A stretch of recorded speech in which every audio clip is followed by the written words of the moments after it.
Assalamualaikum warahmatullahi wabarakatuh. Perkenalkan, nama saya Irtika Ulia. Saya akan mempresentasikan penelitian yang berjudul Identifying Potential Credit Card Payment Default Using GMD KNN with LOV as Outliner Handling. Yang pertama adalah latar belakang. Ada pentingnya deteksi dan penanganan outliner secara tepat untuk menghasilkan prediksi yang lebih akurat. Jadi outliner atau data menyimpang bisa mengganggu proses analisis. Kalau tidak ditangani dengan benar, maka hasil prediksinya jadi tidak akurat, apalagi untuk kasus seperti pembayaran kartu kredit. Yang kedua ada penggunaan kartu kredit semakin meningkat seiring perkembangan teknologi informasi. Semakin banyaknya orang yang memakai kartu kredit dalam aktivitas sehari-hari membuat volume data transaksi semakin besar dan kompleks. Yang ketiga, outliner merupakan data yang menyimpan dan dapat mengganggu akurasi algoritma klasifikasi. Di outliner ini seperti noise dalam data yang bisa membuat algoritma salah prediksi. Maka penting untuk mendeteksinya sejak awal. Yang keempat, hal ini membuka risiko keterlambatan pembayaran dan penipuan transaksi. Ketika data tidak akurat, risiko seperti keterlambatan pembayaran atau bahkan fraud bisa terjadi tanpa terdeteksi. Yang kelima, tantangan utama dalam analisis data transaksi kartu kredit adalah keberadaan outliner. Jadi outliner ini menjadi tantangan besar karena sering tersembunyi dan susah dikenali.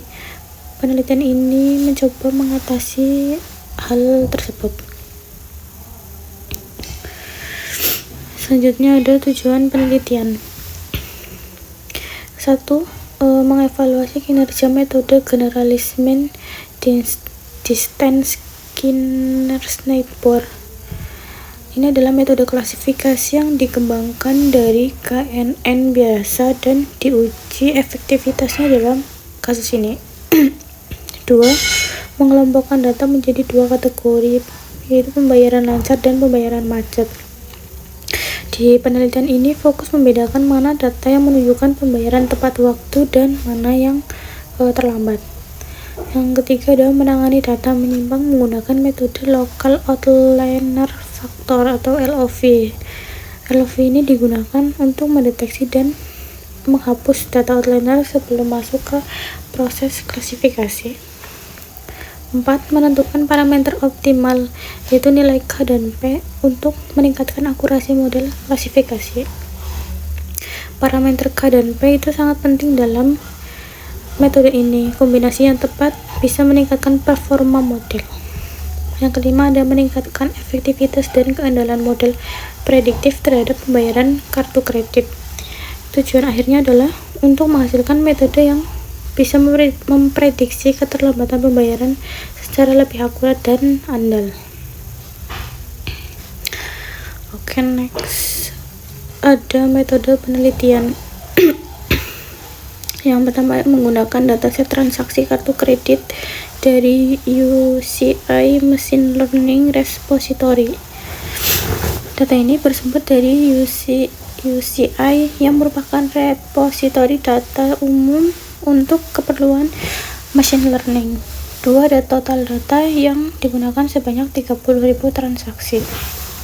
Dengan jumlah data yang besar memungkinkan analisis yang lebih signifikan dan relevan. 3. Tahapan penelitian pengumpulan data, preprocessing, klasifikasi, dan evaluasi model.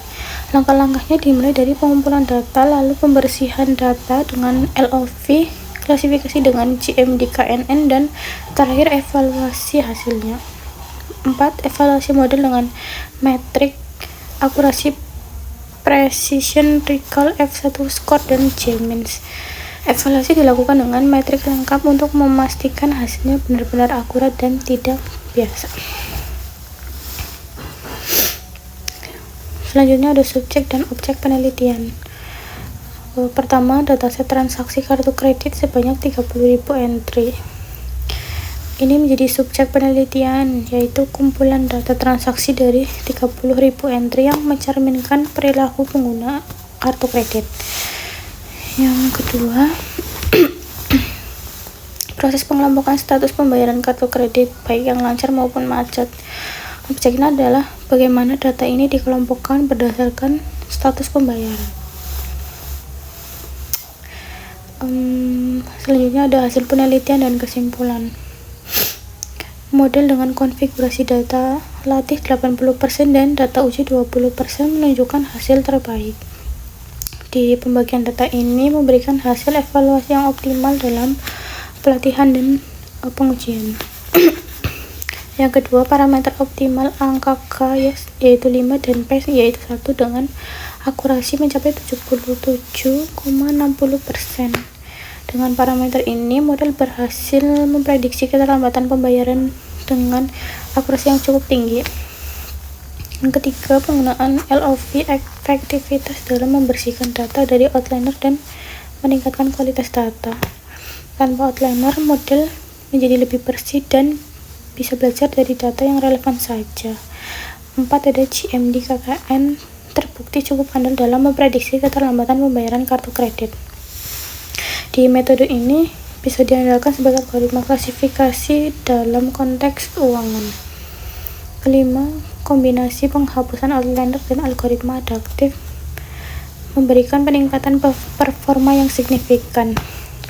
Dua pendekatan ini saling melengkapi dan terbukti meningkatkan hasil prediksi.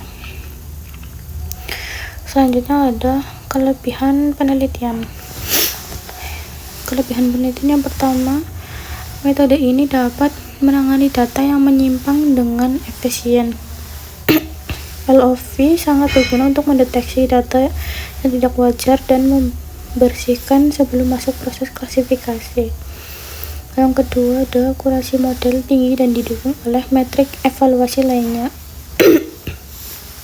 Model tidak punya akurat, tapi juga konsisten dilihat dari precision, recall, dan F1 score.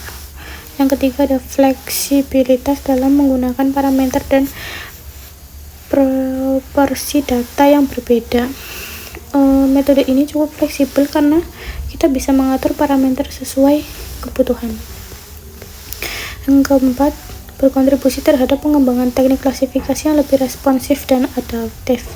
Metode ini memberikan alternatif baru dalam teknik klasifikasi, khususnya dalam bidang keuangan. Selanjutnya ada kekurangan penelitian. Yang pertama ada pengujian terbatas hanya pada satu dataset dari UCI. Jika hasilnya belum tentu mewakili situasinya karena hanya diuji dengan satu jenis data. Yang kedua, belum dilakukan optimasi parameter secara menyeluruh. Optimasi seperti grid search belum dilakukan secara lengkap sehingga masih bisa ditingkatkan. Ketiga, tidak membahas penerapan dalam sistem nyata atau lingkungan dinamis. Model ini belum diuji di sistem langsung seperti bank atau fintech. Yang keempat, tentu belum dianalisis dampak dari ketidakseimbangan kelas dan variasi atribut data. Masih ada kemungkinan bias karena distribusi data yang tidak seimbang. Selanjutnya yaitu rekomendasi penelitian selanjutnya. Pertama, melakukan tuning parameter secara otomatis dengan grid search atau algoritma optimasi. Ini akan membuat model lebih optimal dan efisien. Yang kedua, menerapkan model pada dataset yang lebih bervariasi dan kompleks, supaya hasilnya lebih general dan bisa digunakan di dunia nyata.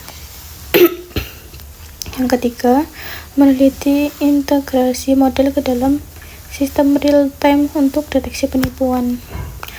Hal ini akan sangat bermanfaat bagi industri keuangan. Yang keempat, mengembangkan visualisasi data untuk membangun pemahaman hasil klasifikasi. Dengan visualisasi, hasilnya lebih mudah dipahami oleh pengguna. Yang kelima, uji coba model dalam skenario nyata guna menghadapi dinamika transaksi keuangan. Sekian presentasi dari saya. Wassalamualaikum warahmatullahi wabarakatuh.